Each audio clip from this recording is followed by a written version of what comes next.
What you're doing is awesome. What this is awesome. And what you're providing to humanity at this kind of time of awakening, I think, is, for me, is amazing.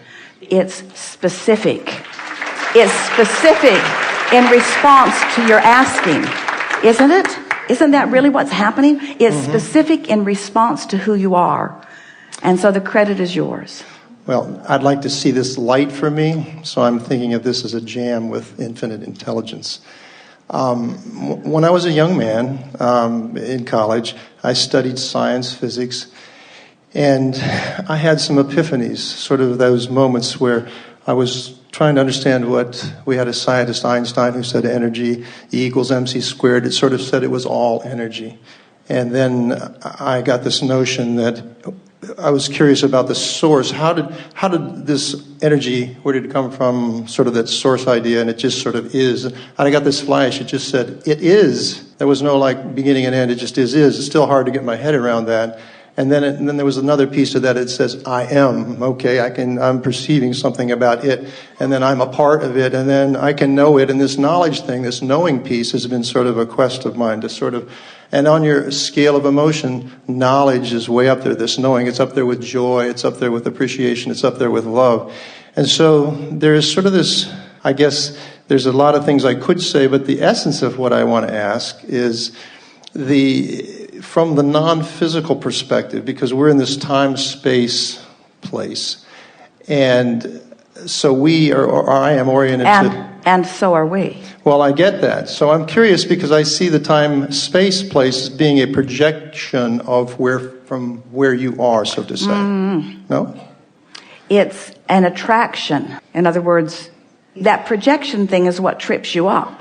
Well, it's a projection and a perception, and the perception. Explain the projection from your viewpoint. If I'm at essence source energy, and I've projected myself into this physical form, and I'm now looking out through my physical senses and hearing and sensing. Now I'm thinking, and that's really a kind of question, what the hell is thought anyway? What is thought? I'm modulating in my physics world.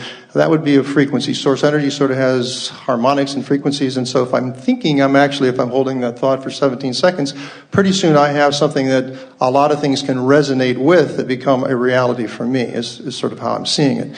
And so that's sort of that resonance is, I think, the law of attraction in some ways, because if I put it out there, my word was not grid, but a lattice. So I project there's a lattice energy out there that can fill in with resonance of things that become my experience. So that's just my way.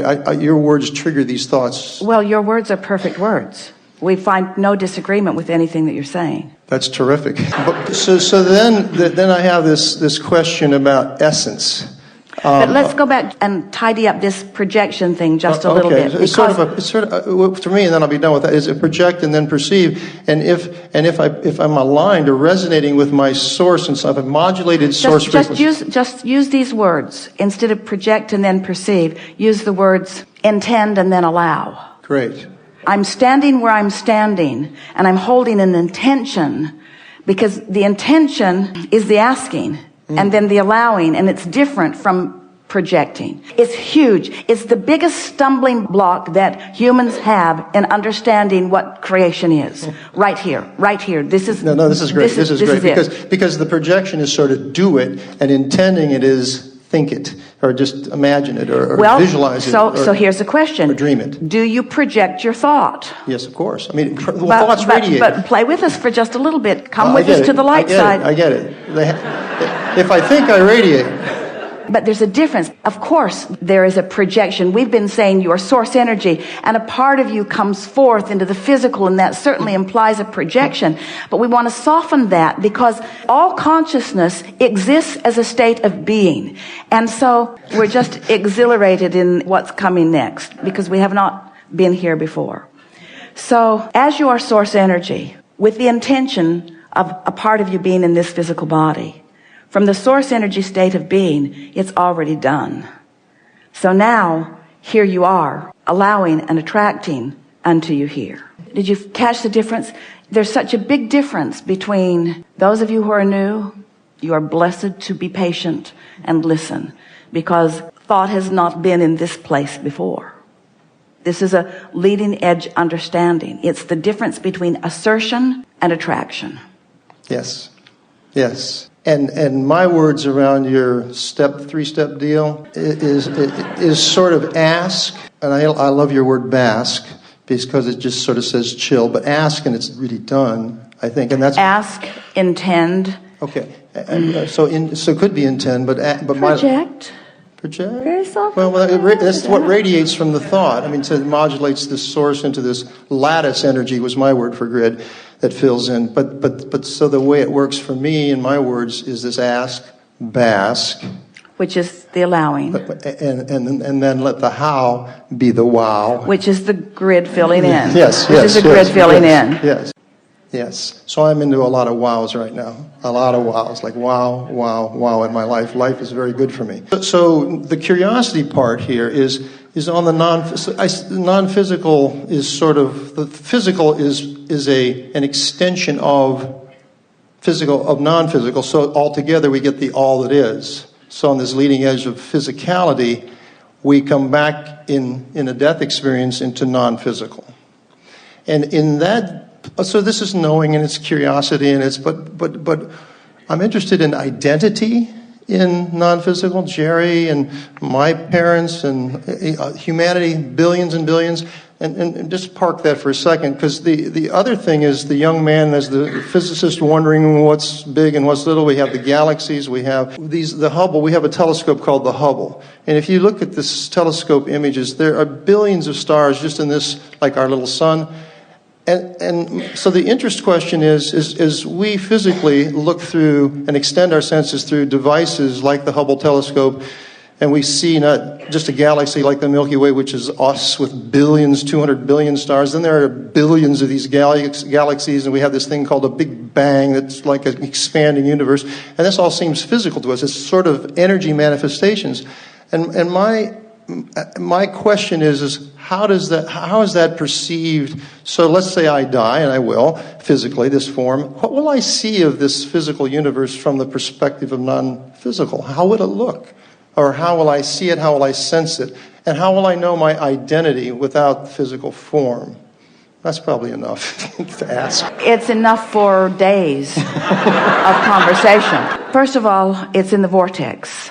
And so the answers will continue to come. These are the questions that Esther is asking. And that's what happens. I mean, I get answers. I ask a question like that to you, and you're going to help me greatly. But then a lot of things will the lattice will keep filling in. Excuse me. The timer has sounded, but we're going to take a little bit of time here and at least lay a basis for a future conversation about this, because nothing is more important to most of you than the way you fit into the bigger picture. And the reason that fitting into the bigger picture is important to you is because you have perspective or perception or belief that there is a bigger picture. As we began visiting with you all those years ago when Esther began receiving us, we wanted to help you to be aware that you were more than you see in this physical body, and that there is a non-physical part of you. And in that process, in wanting to help you to define that you were more than you know here in this physical body, the disadvantage of that was it causes the non-physical to feel like it's somewhere else. Where what we're wanting you to understand is that when we talk about leading edge, we're talking about all consciousness coming forward in this moment. So when you stand in a moment and you become aware of stars and planets and galaxies and so on, they exist not just because of your perspective of them. In other words, these other people in this room exist, but not because you've created them in this moment. You've rendezvoused with them. So all of these other things that exist in what you're calling a physical reality exist in and of their own right, and you are perceiving them, but they also are leading edge projections of that which is non-physical. And the identity that you feel in your personality is so much more than you have ever had any idea that it is, because it is so much that has gone before and so much that is present in what we are calling the non-physical realm, but it's manifesting in the here and now with you.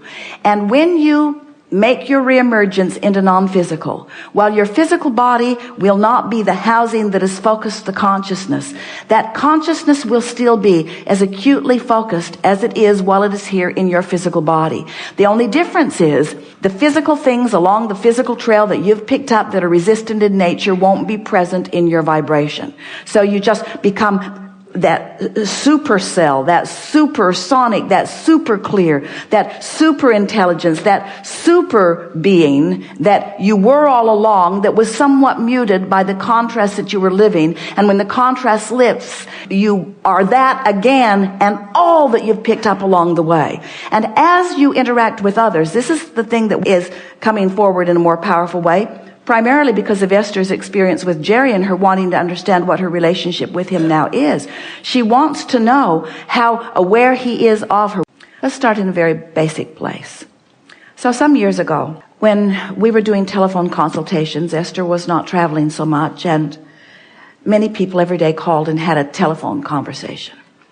And a woman called whose husband had just recently made his transition into non-physical. He was a electrical engineer, and her doorbell was ringing freakishly at odd times of the day. She wanted to know, is this Mac? And it was. Appliances turning themselves on and off, all kinds of things happening in her house, which she liked them happening, but she wanted confirmation that it was his attention in her space. And we said, yes, it was. Following the conversation, Jerry and Esther get into their Suburban, and they're on their way to dinner.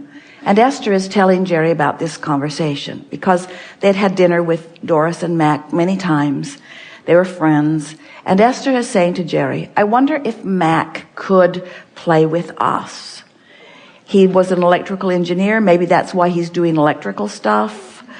But I wonder if he could make his presence known in our physical reality. And at that moment, the cruise control on the Suburban turned itself on. The foot pedal went right out from under Esther's foot, and off they went 10 miles an hour faster down Interstate 10. And Esther said, well, I guess that pretty much answers that. Then they were packing for a flight the next day, and they had a room in that house that was a packing room, wall-to-wall, ceiling-to-floor shelves with tables with suitcases that they left on the tables all the time, ready to leave on a moment's notice. And Esther is preparing the suitcases, and she's standing in front of a table with her back against some shelves that went nearly to the ceiling. And something fell off the shelf and hit her on the head. And it felt like a roll of Christmas wrap. It didn't hurt. It just sort of bonked her on the head. And when she picked it up, Doris was an artist, a magnificent artist. It was a print of a wonderful painting that Doris had given them 5 years earlier, and it was still rolled up with the rubber band around it. They had never bothered to get it framed. And on that day, after that conversation, that was the only thing that has ever fallen off a shelf and hit Esther right over the head. And Esther said, never again will I question our dearly departed's perspective of what we're about. So now Esther is having these experiences with Jerry. He blinks a light to her to tell her good morning. Different light depending on where she is. Happens at different times under different conditions. But there have been all kinds of experiences. She's trying to keep a log of them because it is so satisfying and so interesting, the different things that are occurring. And so the question is coming to Esther. So what is Jerry doing the rest of the time? And the question also comes, is he aware of me all of the time, or do I have to focus him into being? Because she knows from her Abraham experience that if she provides an environment of well-being, if she is in enough of a state of ease or enough of a state of expectation, that with relative ease, she can allow the frequency, the vibration, the consciousness, whatever you want to call it, of Abraham to flow through her. And she recognizes, there is no question in her mind that she has been receiving Abraham through all of these years. But the difference is, she did not know that which was Abraham before she began receiving Abraham. The personality of Abraham is something that has been evolving. It is something that she has been allowing. It is something that she is co-creating with, where the personality of Jerry is a unique personality that she already identified. So what is his awareness in what's going on now? And he explains to her, as they write every morning, that he is aware of her all of the time.